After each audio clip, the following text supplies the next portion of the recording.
Kita awali informasi pertama. Pemirsa, aksi pencurian pakaian dalam wanita terjadi di permukiman padat penduduk Jalan Haji Jusin, Gang Mukhtar, Kecamatan Ciracas, Jakarta Timur. Pria pelaku pencurian melancarkan aksinya seorang diri dan jelas-jelas terekam kamera pengawas atau CCTV. Dalam aksinya, pelaku yang seorang diri berjalan kaki di sekitar lokasi kejadian di rumah kontrakan Jalan Haji Jusin, Gang Mukhtar, Ciracas, Jakarta Timur, Selasa malam. Pelaku mengintai rumah korban yang diincarnya. Setelah dirasa aman, pelaku langsung masuk ke pekarangan rumah korban dan mengambil pakaian dalam wanita jenis bra yang tengah dijemur. Menurut tetangga korban, pelaku melancarkan aksinya di saat waktu maghrib sampai isya. Apalagi penghuni rumah kontrakan sedang tidak ada di rumah. Selain itu, aksi pencurian di kawasan ini sering terjadi sebelum dipasangnya kamera pengawas atau CCTV. Saat pencurian itu, mbaknya sendiri korban ini sempat cerita nggak sih berapa pakaian dalam yang hilang? Yang hilang sih, yang mbaknya bilang sih baru satu. Tapi emang dulu sering banyak yang hilang di sini. Oh, yang kemarin sebelum ada CCTV emang sering ada kejadian juga, ada teman juga di belakang di situ kontrak kosan sebelah. Korban langsung melaporkan kasus pencurian ini ke Ketua RT dan memviralkannya ke media sosial agar tidak ada lagi kasus pencurian pakaian dalam wanita. Dari Jakarta, Rizky Falupi, iNews melaporkan. Pemirsa, viral aksi pembalakan terhadap sopir truk terjadi di lampu merah Majalindungan, Kota Palembang, Sumatera Selatan. Ya, pelaku berpura-pura sebagai pengamen melakukan pembalakan, memaksa mengambil uang dari sejumlah sopir truk. 2 orang pelaku berhasil diringkus, sementara 1 orang melarikan diri.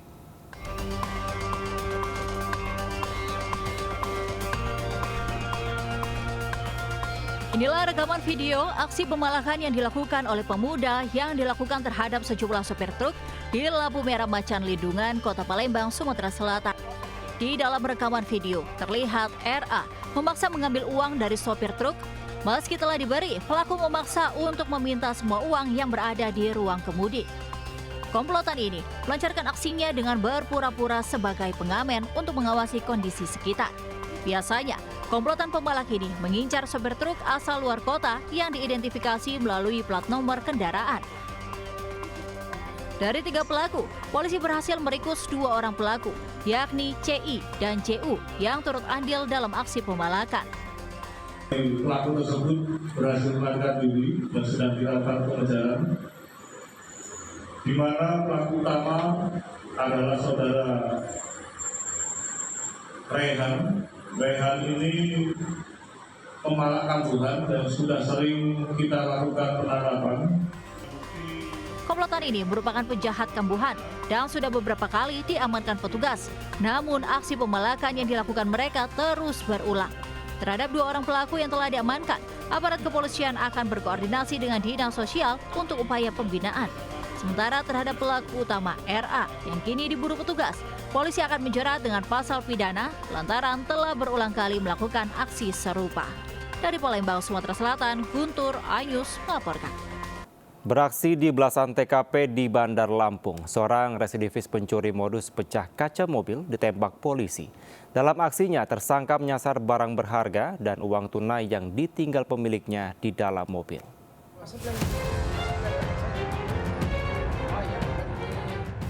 Beginilah rekaman kamera CCTV saat pelaku pencurian modus pecah kaca mobil beraksi.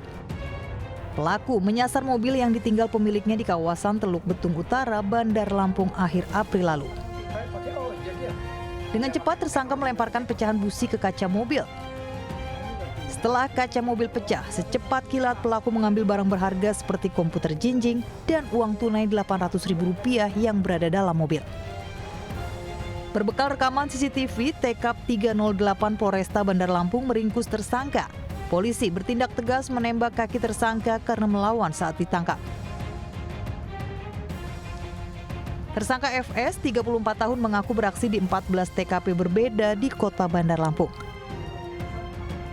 Warga Sepangjaya Kedaton Bandar Lampung ini tercatat merupakan residivis dengan kasus serupa yang sudah 3 kali masuk penjara. Itu kamu melakukan random atau gimana? Mobil yang kamu pecahin itu? Apa kamu ikutin dulu atau gimana nggak? Saya ketemunya Pak di parkiran Pak. Parkiran. Iya Pak. Kamu sudah berapa lama sih nganu ini? Sejak tahun kapan jadi pelaku pecah kaca? 2012 Pak. Oh, kamu residivis juga? Iya Pak. Mengembangkan TKP lain dan menunjukkan barang bukti yang dikuasai dan pernah diambil oleh tersangka. Saat itu tersangka mencoba untuk melepaskan diri melawan petugas, sehingga kami melakukan tindakan tegas terukur dengan menembak pada bagian kaki kanan tersangka. Selain menangkap tersangka, polisi juga menyita barang bukti berupa barang berharga milik korban yang dicuri tersangka. Sementara uang tunai sudah habis digunakan untuk berfoya-foya. Dari Bandar Lampung, Ruslan AS, iNews melaporkan. Pemirsa, Polsek Tebet meringkus seorang pengedar narkoba di rumah kos di kawasan Pasar Manggis, Jakarta Selatan. Dari tangan tersangka, petugas menyita 488 gram sabu siap edar.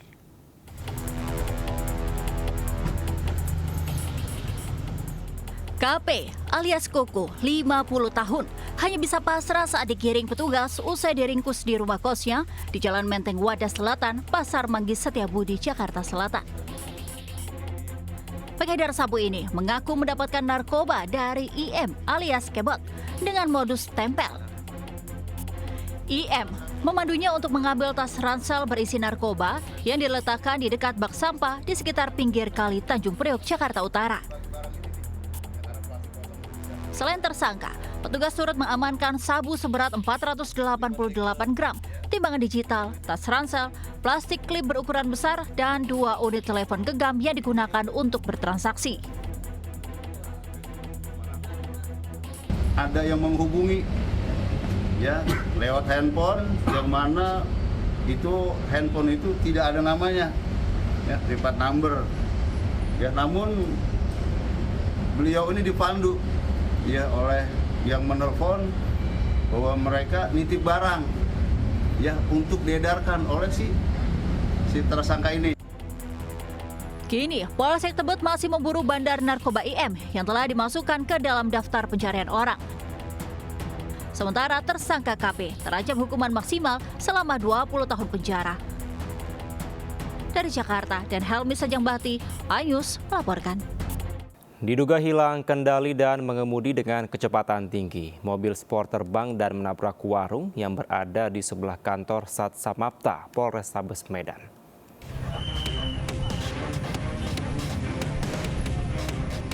Mobil sport berwarna putih ini ringsek setelah sebelumnya menabrak sebuah minibus yang sedang parkir di warung kantor Samapta Polrestabes Medan di Jalan Putri Hijau, Medan, Sumatera Utara, Rabu dini hari. Kejadian bermula ketika mobil Porsche berwarna putih melaju dengan kecepatan tinggi dari arah selatan Jalan Putri Hijau menuju ke arah utara. Lalu pengemudi hilang kendali.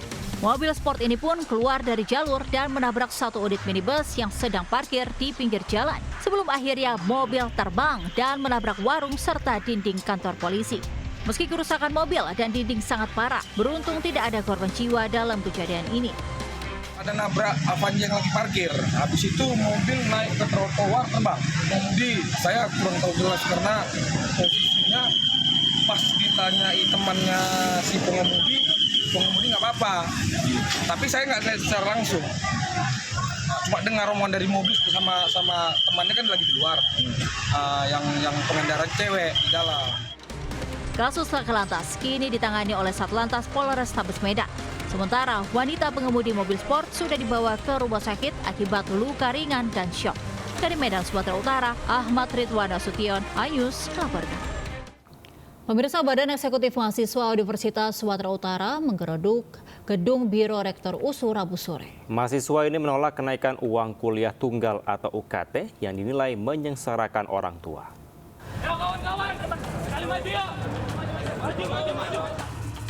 Ratusan mahasiswa Universitas Sumatera Utara menggeruduk gedung Biro Rektor Universitas Sumatera Utara. Para mahasiswa menyerukan penolakan terhadap kenaikan uang kuliah tunggal atau UKT yang terbilang meroket.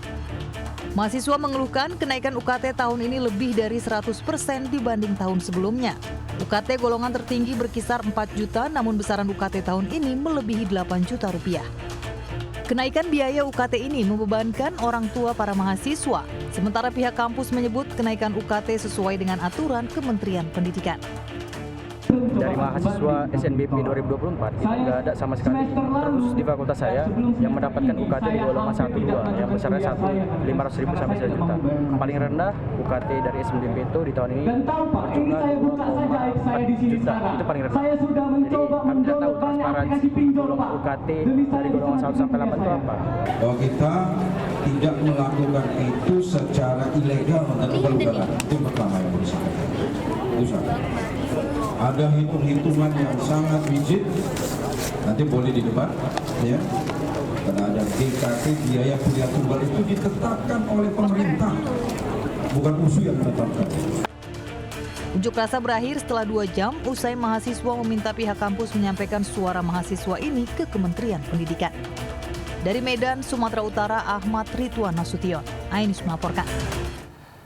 Seorang wanita pingsan di Polsek Sukolilo saat hendak melaporkan kasus perusakan usaha cateringnya di Surabaya, Jawa Timur. Ya, setelah mendapat laporan korban, polisi menangkap sejumlah orang yang diduga pelaku perusakan itu.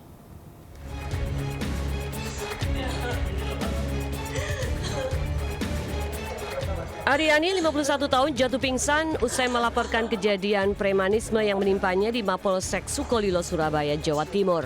Pemilik usaha catering ini diduga syok dan ketakutan dengan intimidasi dan perusakan yang dilakukan sekelompok orang tak dikenal yang diduga preman di tempat usaha catering miliknya. Pelaku diperkirakan berjumlah 10 orang dengan seenaknya makan makanan tumpeng pesanan pelanggan. Tak hanya itu, mereka juga merusak makanan itu dan melarang pegawai catering mengirimkan makanan ke pelanggan. Mereka di sini tuh makan tumpeng-tumpeng kita itu, makan makanan kita di sini dimakan semua, dan ada juga yang dihancurkan juga. Terus setelah itu mereka juga ngapain? Larang juga? Iya, ngelarang. Karena tiba-tiba didatangi oleh banyak orang ke tempat usahanya, sehingga pada saat kami bawa ke Polsek, di Polsek sempat lemas, pingsan karena shock. Usai menerima laporan korban, polisi menangkap para pelaku. Mereka kemudian dibawa dan diamankan ke Mapolrestabes Surabaya. Dalam pemeriksaan sementara, peristiwa tersebut diduga dipicu permasalahan hutang piutang. Dari Surabaya, Jawa Timur, Yuda Prawira, iNews melaporkan. Pemirsa, Satuan Reserse Kriminal Polrestabes Medan mengungkap praktek jual beli bayi berusia 11 bulan. Bayi malang itu dijual ayah kandungnya melalui media sosial seharga 15 juta rupiah. Ibu kandung korban yang mengetahui anaknya telah dijual langsung mengambil kembali anak kandungnya.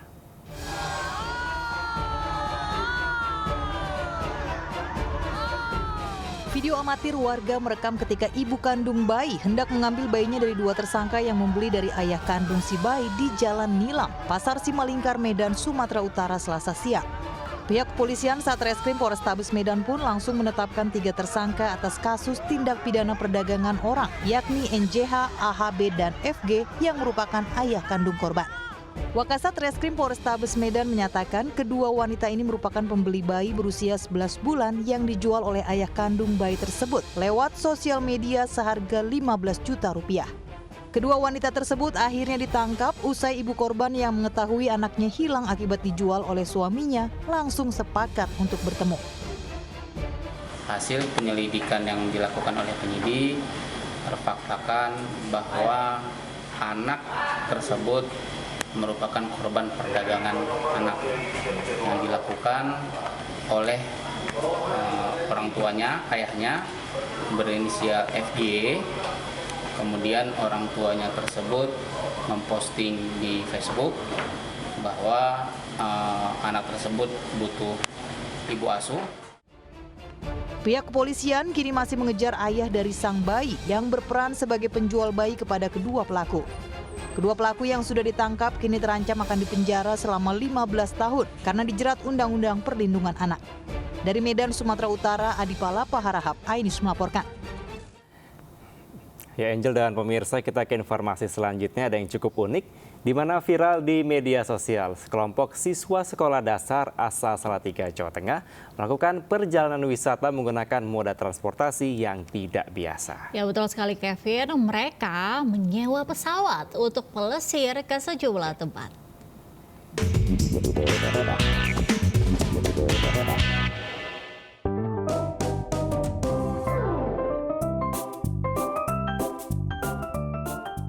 Video siswa sekolah dasar menyewa pesawat untuk studi tur ini viral di media sosial. Wajah sumringah terpancar dari para siswa. Diketahui para siswa ini berasal dari salah satu sekolah di Salatiga, Jawa Tengah. Sementara tidak diketahui kemana tujuan eduwisata para siswa ini. Netizen ada yang menyebut ke Jakarta, ada pula yang bilang hendak ke Malaysia. Namun dari narasi di media sosial bahwa anak-anak tersebut menyewa pesawat menggunakan uang tabungan kas yang dibayarkan sejak kelas 1. Mereka menabung agar bisa berangkat studi tur menggunakan pesawat. Melihat video ini, banyak warganet yang bertanya soal berapa dana yang dikeluarkan, bahkan ada juga yang membanding-bandingkan dengan transportasi yang pernah mereka gunakan untuk studi tur. Ada pula yang memuji didikan sang guru agar siswa rajin menabung.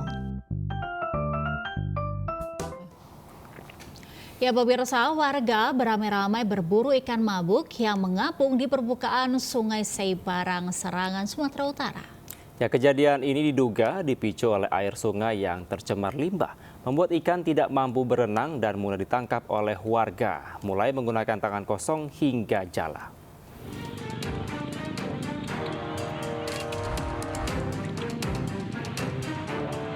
Membawa jala seadanya, warga menyisir pinggiran sungai menangkap ikan yang terbawa arus dari hilir ke hulu di Sungai Seibarang, Serangan.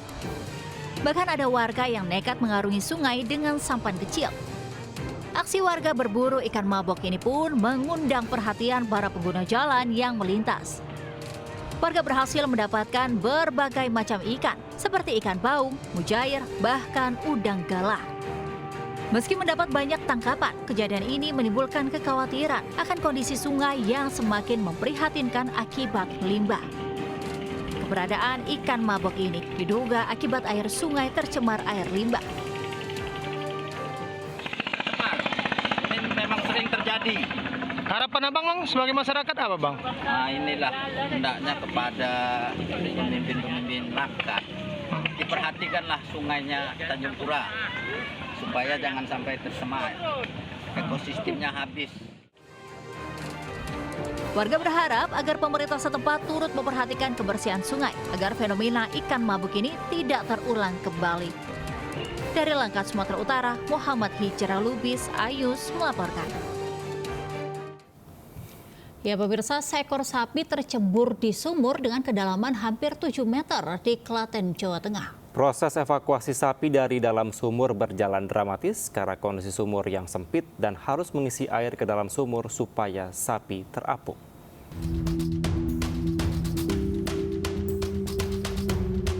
Inilah video amatir saat seekor sapi yang berukuran sedang terjatuh dalam lubang sumur di Desa Berajan, Kecamatan Prambanan, Klaten, Jawa Tengah.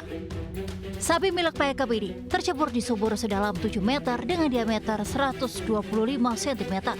Proses evakuasi sapi pun cukup dramatis karena kondisi sumur yang sempit.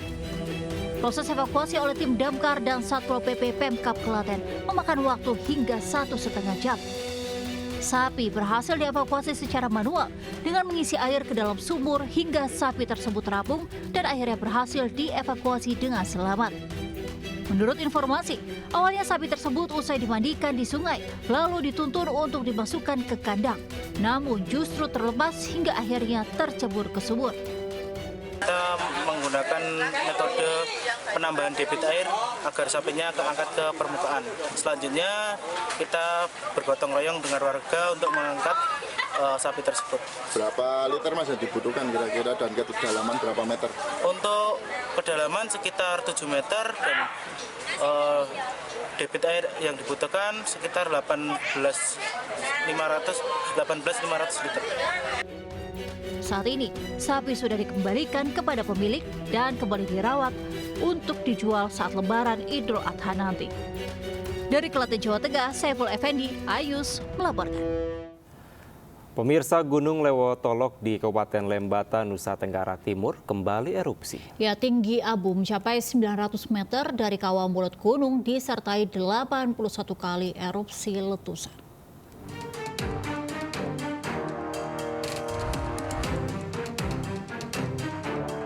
Pasca peningkatan status dari waspada menjadi siaga, aktivitas Gunung Api Lewotolok di Flores, Kabupaten Lembata, NTT tak henti-hentinya mengeluarkan material vulkanik dari mulut Gunung Api Ile Lewotolok. Gunung Lewotolok kembali erupsi sebanyak 81 kali letusan Rabu kemarin. Erupsi disertai gemuruh dan ketinggian abu vulkanik 500 hingga 900 meter. Status Gunung Lewotolok saat ini siaga atau level 3. Warga diimbau tidak melakukan aktivitas 2 km dari kaki Gunung Api Ile Lewotolok. Hingga saat ini 2 desa yang terdampak erupsi ini masih memilih bertahan di desa mereka sambil menunggu instruksi Pemda Lembata untuk proses evakuasi ke tempat yang lebih aman. Dari Lembata, NTT, Joni Nura, Ainus melaporkan. Pemirsa, video pasien membeludak di ruang IGD RSUD Dr. Cabula Abdul Majid, Kota Bekasi, Jawa Barat, penuh sesak pasien viral. Video disertai narasi ini menyebutkan bahwa kondisi penuh IGD disebabkan lonjakan kasus demam berdarah dengue atau DBD.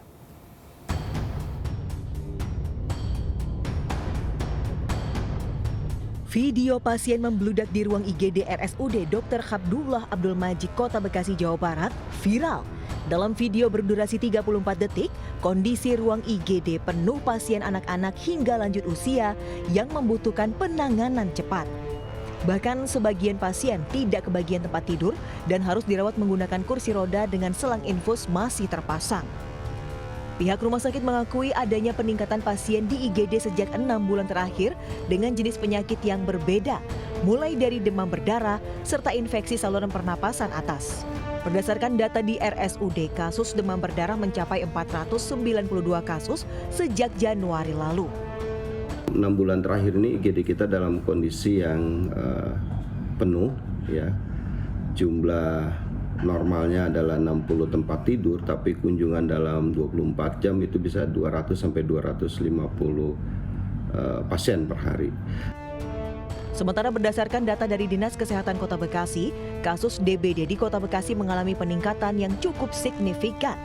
Dari kurun waktu Januari hingga Maret 2024 ini, terdapat 1.452 kasus penyakit DBD di Kota Bekasi. Dari Bekasi, Jawa Barat, Rahmat Hidayat, iNews melaporkan. Kita ke informasi lainnya, pemirsa. Harga telur ayam di pasar tradisional Kabupaten Tuban, Jawa Timur kembali meroket hingga tembus Rp29.000 per kilogram. Sementara harga cabai di Kota Tegal, Jawa Tengah kembali naik mencapai 100%.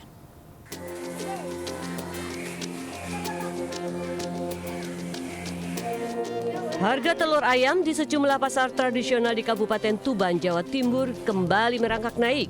Di Pasar Baru, Jalan Gajah Mada, harga telur ayam yang sebelumnya di kisaran Rp25.000 per kilogram, kini meroket menjadi Rp29.000 per kilogram. Menurut para pedagang, kenaikan harga telur ini sudah berlangsung selama 3 hari terakhir. Kenaikan hampir terjadi setiap hari secara bertahap. Kenaikan harga telur diprediksi terjadi hingga pertengahan bulan Mei mendatang. Setelah Lebaran malah naik. Terus yang sampai 29 ini baru berapa hari? Sekitar 3 harian. Ini karena apa, Bu, penyebabnya? Ya, pembelinya naik. Sementara harga cabai di Kota Tegal, Jawa Tengah kembali naik dalam beberapa pekan terakhir. Sempat turun, harga cabai merah keriting kembali naik hingga 100% menembus Rp50.000 per kilogram. Padahal sepekan lalu harga cabai keriting merah sempat turun di kisaran Rp20 hingga Rp25.000 per kilogram. Sementara untuk harga jenis cabai lain seperti cabai rawit merah dan cabai hijau saat ini turun di kisaran Rp20 hingga Rp25.000 per kilogram. Dari Tuban dan Tegal, tim iNews melaporkan. Ya, kita ke informasi wisata, pemirsa. Jember memiliki wisata pantai yang luar biasa indah. Ya, benar sekali, Angel, di mana pantai dengan pasir putih dan gugusan pulau karang serta rentetan pohon nyur menambah kecantikan pantai yang berada paling ujung dari kota Jember.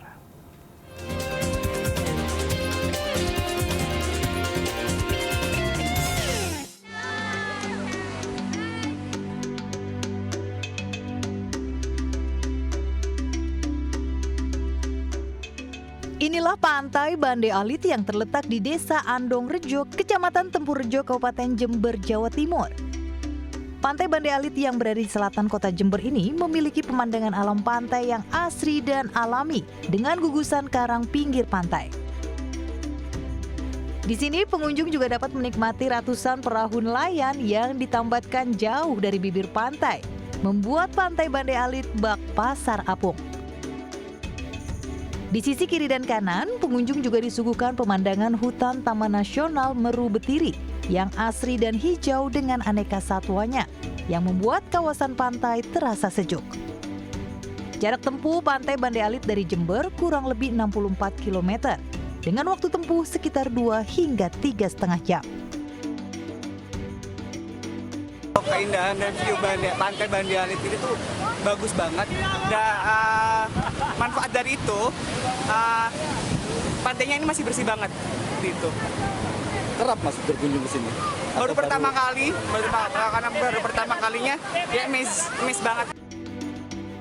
Ombak Pantai Bande Alit yang cenderung tenang dan kecepatan angin rata-rata membuat kawasan pantai dapat digunakan untuk berbagai aktivitas olahraga air, seperti selancar angin, berenang, maupun memancing. Dari Jember, Jawa Timur, Bambang Sugiyarto, Ainis melaporkan. Ya, dari informasi wisata kita ke kuliner nih Kevin. Mungkin Anda dan juga Kevin ingin merasakan olahan bebek yang berbeda. Nah, pas banget nih. Anda bisa mencoba kuliner bebek berontak. Ada 15 rempah yang digunakan menjadikan kuliner ini memiliki rasa yang nikmat. Ya, benar sekali Angel, di mana rumah makan di Kulon Progo, Yogyakarta ini pemirsa juga menawarkan berbagai jenis jamu tradisional.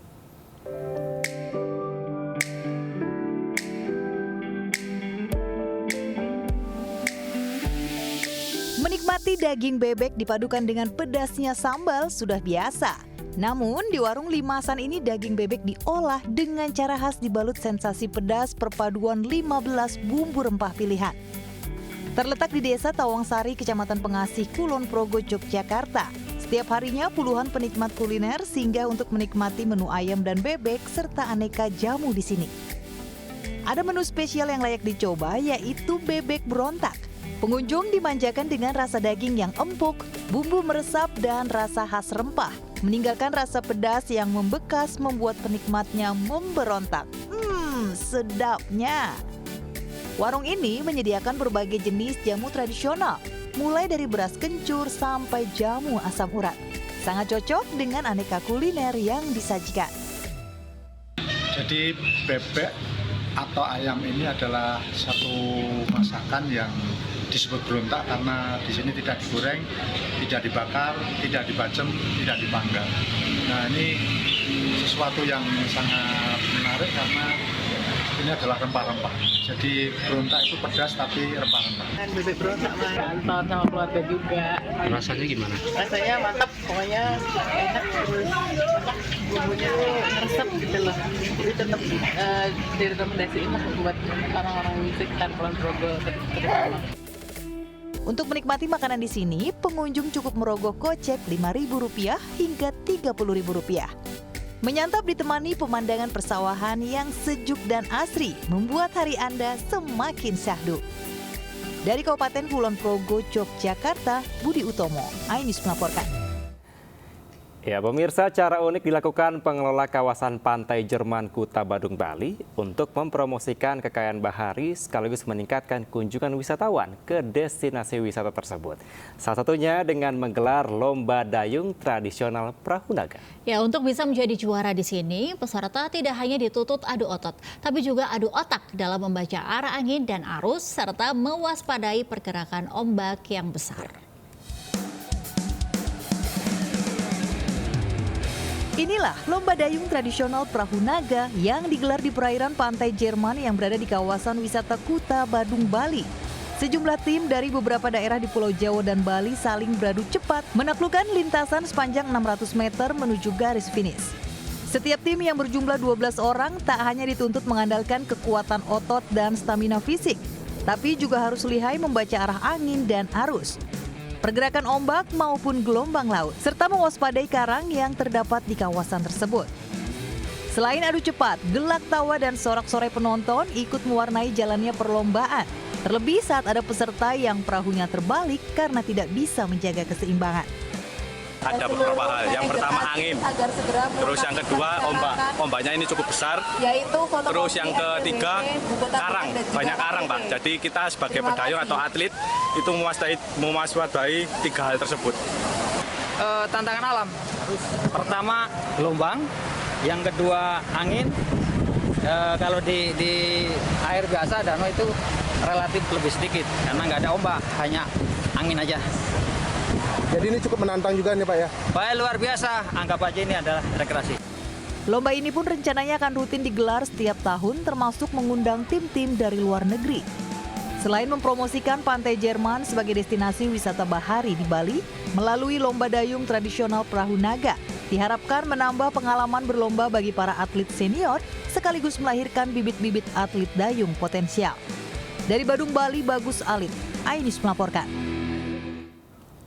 Pemirsa, ribuan jemaat hadir dalam ibadah malam pujian sekaligus menyambut Hari Kenaikan Yesus Kristus di Kota Bekasi. Ya, sejumlah artis, musisi nasional turut memeriahkan ibadah berkonsep festival musik rohani.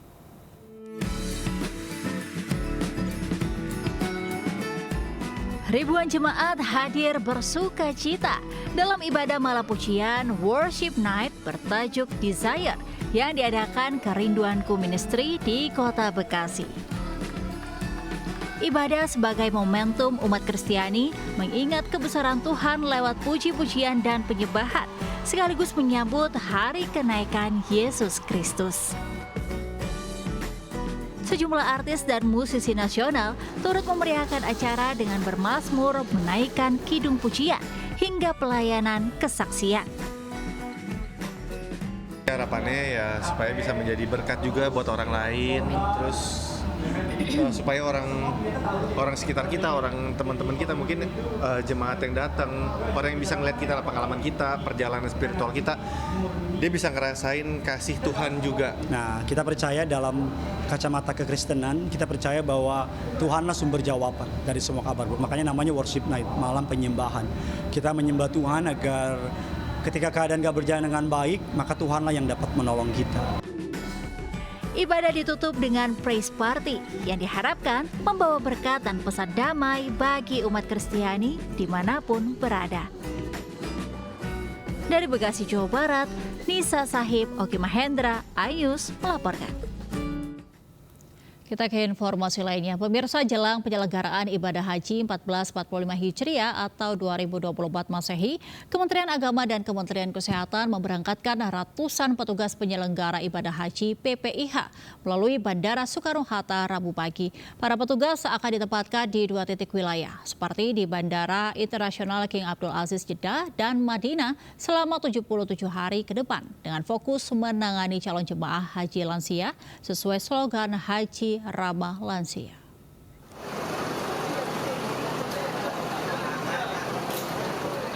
Sebanyak 437 petugas penyelenggara ibadah haji PPIH diberangkatkan ke Arab Saudi melalui Bandara Soekarno-Hatta, Tangerang, Banten, Rabu pagi. Sebelumnya, mereka dilepas Kementerian Agama dan Kementerian Kesehatan di Asrama Haji Pondok Gede untuk membantu pembinaan para jemaah haji Indonesia selama di Arab Saudi sebelum pelaksanaan ibadah haji dimulai. Para petugas gabungan dari Kementerian Agama, Kementerian Kesehatan, serta elemen masyarakat diberangkatkan untuk melayani dan melakukan pembinaan calon jemaah haji Indonesia yang ditempatkan di bandara dan Madinah selama 77 hari. Selanjutnya, 414 petugas haji gelombang 2 diberangkatkan tanggal 15 Mei mendatang.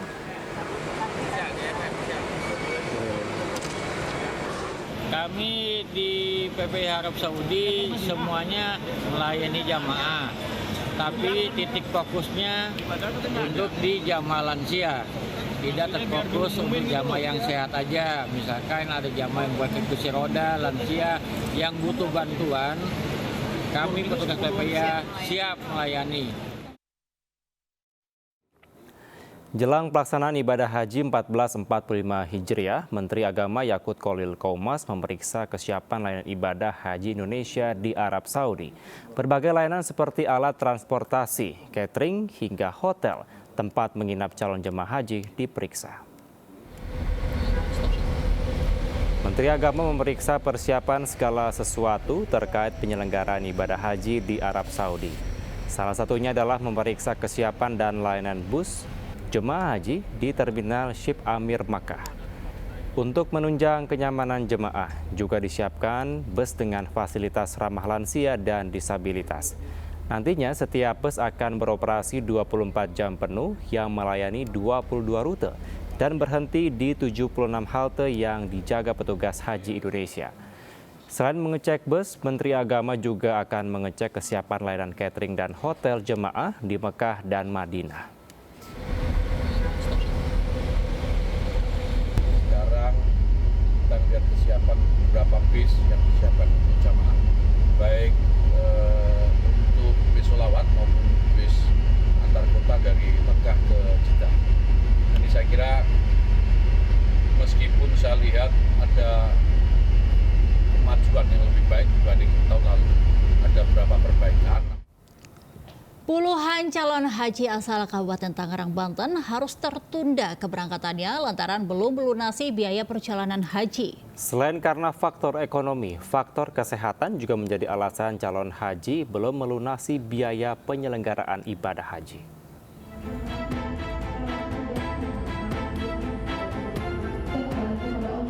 Sebanyak 45 calon jemaah haji asal Kabupaten Tangerang harus tertunda keberangkatannya ke Tanah Suci untuk menunaikan ibadah haji.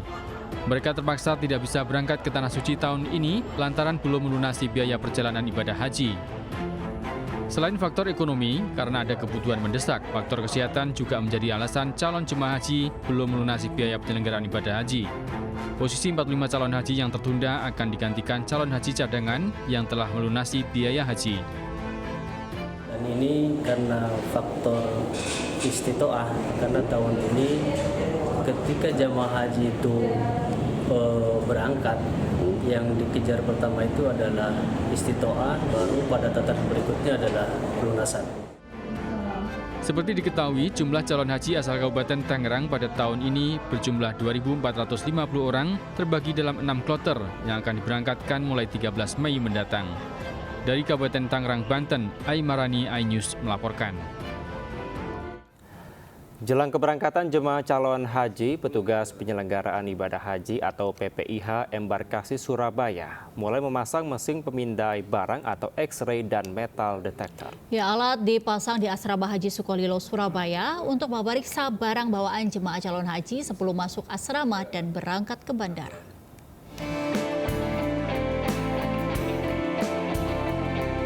Sebanyak 5 mesin X-ray dari Bandara Juanda dipasang di Asrama Haji Sukolilo oleh petugas penyelenggara ibadah haji PPIH. Salah satunya dipasang di Hall Bir Ali, Asrama Haji. Tidak hanya mesin X-ray, petugas juga menyiapkan alat metal detektor untuk memeriksa barang bawaan yang menempel di badan jemaah calon haji. Mesin X-ray berfungsi memeriksa barang bawaan jemaah calon haji. Mesin X-ray berfungsi memeriksa barang bawaan jemaah calon haji sebelum masuk Asrama Haji Sukolilo, Surabaya, maupun sebelum berangkat ke Bandara Juanda untuk terbang ke Tanah Suci. Dengan 5 X-ray, yang pertama adalah X-ray untuk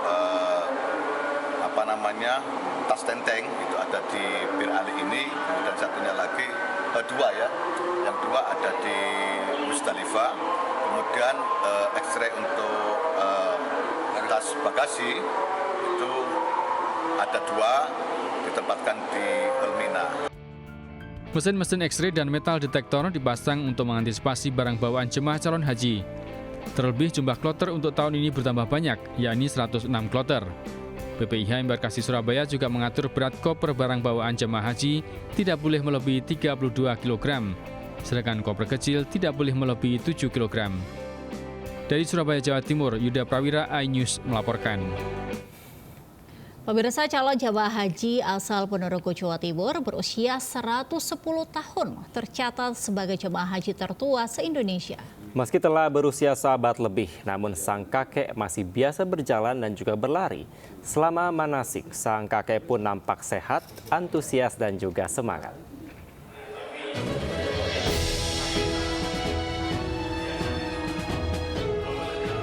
Inilah Hajo Mislan, warga desa Bedingan, Kecamatan Sambit, Ponorogo, yang tercatat sebagai calon jemaah haji tertua se-Indonesia. Kakek berumur 110 tahun ini masih tetap energik dan semangat dalam mengikuti proses manasik. Meski berusia seabad lebih, veteran pejuang kemerdekaan tahun 45 ini nampak sehat dan mengaku sering berolahraga. Kakek 15 cucu ini juga masih rajin ke sawah sebagai petani. Alhamdulillah sehat. Sehat. Olahragane nopo? Olahragane nggih senam napa-napa niku. Riyen pekerjaane lari cepat. Saged. Riyen pekerjaane nopo, Mbah? Pekerjaane tani. Meski sehat, namun sang kakek berangkat haji didampingi Sirmat, anaknya. Selama ini pula, sang anak terus mendampingi proses manasik dan proses pengurusan dokumen haji lainnya. Sebetulnya anak punya udah lama, hanya didaftarkan tahun 2019. 5 tahun langsung aplikasi, sehingga nanti langsung grade dari usia tertinggi sampai yang terendah. Akhirnya Bapak 5 tahun bisa masuk prioritas gitu ya? Prioritas telah. Rencananya, Harjo Mislan akan berangkat bersama 618 calon jamaah haji lain asal Ponorogo 15 Mei mendatang. Ia berharap dapat menjalankan ibadah haji dengan lancar dan selamat kembali ke kampung halaman menjadi haji mabrur. Dari Ponorogo, Jawa Timur, Ahmad Subahi, iNews melaporkan. Ya pemirsa, tidak ada yang tidak mungkin bila Tuhan Yang Maha Kuasa telah berkehendak. Ya betul sekali Kevin, seorang wanita penjual sayur keliling di Kabupaten Tuban, Jawa Timur menunaikan ibadah haji ke Tanah Suci bersama suami setelah 20 tahun menabung.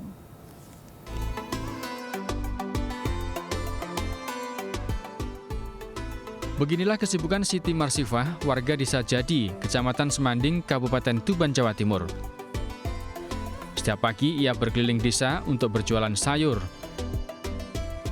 Siti Marsifah pun melayani warga yang berbelanja dengan penuh semangat. Ia juga aktif menawarkan sayuran lain yang tersedia di gerobaknya. Hal yang sama juga dilakukan suami Siti Marsifah, Ahmad Sodikin. Dari hasil berjualan sayur, pasangan suami istri ini setiap hari menyisihkan uang hasil penjualan untuk ditabung. 20 tahun berlalu, tak terasa kini mereka berdua bersyukur bisa melunasi biaya haji dan berangkat ke Tanah Suci. Bu, berangkat haji kapan Bu rencana? Tahun ini. Kapan itu? Tanggal 13. Sama siapa Bu? Sama Bapak. Berdua ya? Ya, nabungnya itu nggak pasti, tapi tiap hari bisa menabung. Kalau rame ya 200, 300, kalau sepi ya 100, ya 50, tergantung. Banyak yang tidak tahu, Siti Marsifah dan suami Ahmad Sodikin merupakan salah satu calon jemaah haji dari 1.163 jamaah asal Tuban. Keduanya pun tak henti-hentinya bersyukur penantian panjang setelah mendaftar di tahun 2011, kini Siti Marsifah bersama suami dapat menunaikan rukun Islam kelima ke Tanah Suci. Dari Tuban, Jawa Timur, Pipit Wibawanto, iNews melaporkan.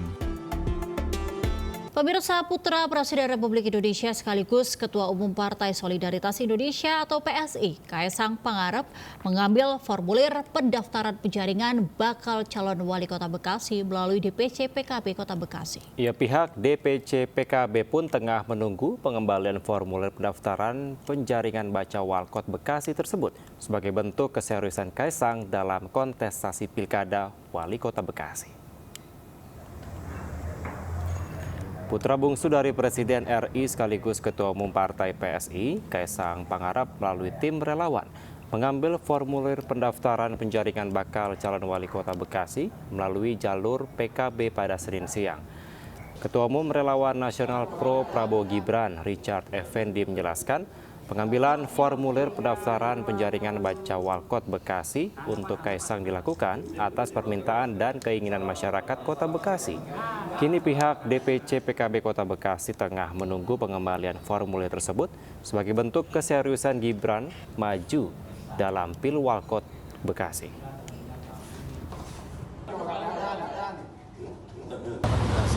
Sesudah kita lakukan pendapat, kita lakukan sosialisasi, ternyata masyarakat Bekasi butuh perubahan yang lebih baik ke depan. masyarakat penghasilan yang mendorong kita yang hadir saat ini untuk mengambil formulir itu yang akan kita sampaikan ke Mas Kaisang. PKP terbuka dari awal Des Pilkada. DPC melalui Des Pilkada ini kan sudah kita sampaikan terbuka, menerima pendaftaran bakal calon wali kota dan wakil wali kota siapapun dari internal partai maupun eksternal.